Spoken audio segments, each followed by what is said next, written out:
President of Academic Affairs and Teacher of Basic Education Department, Dr. Anisha Ibrahim,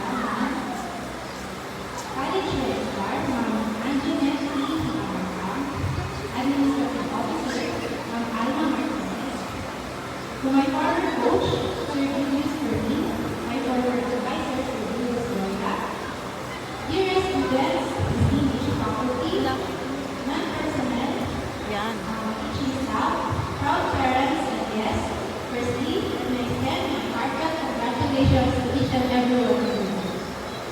As you sit here, you might be experiencing a little bit of emotions.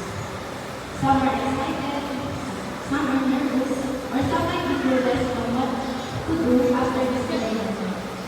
Today, especially for graduates, you're going to be receiving a piece of paper that you're entering into your chosen program of college. My heartfelt thanks to the coolest and smartest teachers I had during my high school years, especially Sir Julius Loya and Sir Julius Perlin. I can say that San Carlos College did not just give me a diploma, but nurtured my intellect, empowered me to pursue my dreams, molded my character, and inspired me to strive more in life. Cheng, meron ng cellphone ni ba? Give me my full potential that equipped me as I entered college. I will always say that this phase is one of the best memories of my life. Yung wala pang due date na iniisip, wala ka pang iniisip na 17 na napasok, yung kapag-ulan kahit na ilo school. For the past 14 years, after I graduated to San Carlos College, I wanted to share in you the lessons that I learned after I left this institution. Not all are given a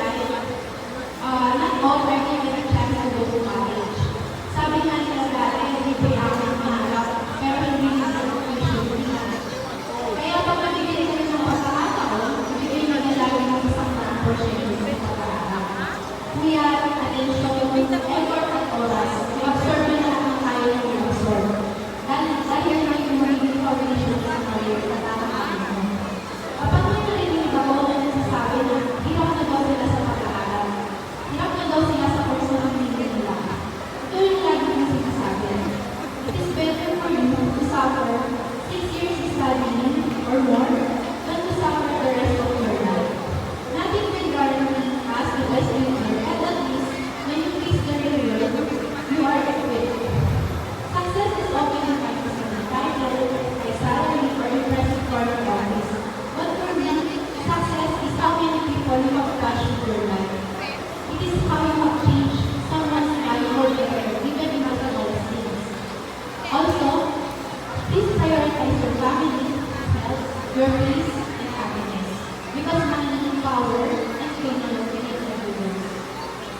Lastly, walang makakapagsabi sa atin na may tayong good or bad life. We are given a life, and it depends on us if we will make it good or bad.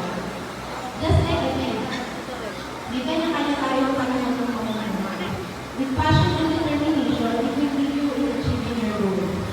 In my closing, dear students, I want to leave you with a quote from the great philosopher of Confucius.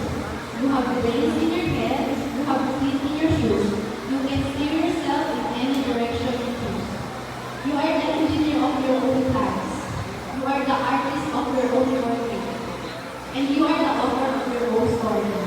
Your destiny depends on you and what you will be in the future. Once again, congratulations.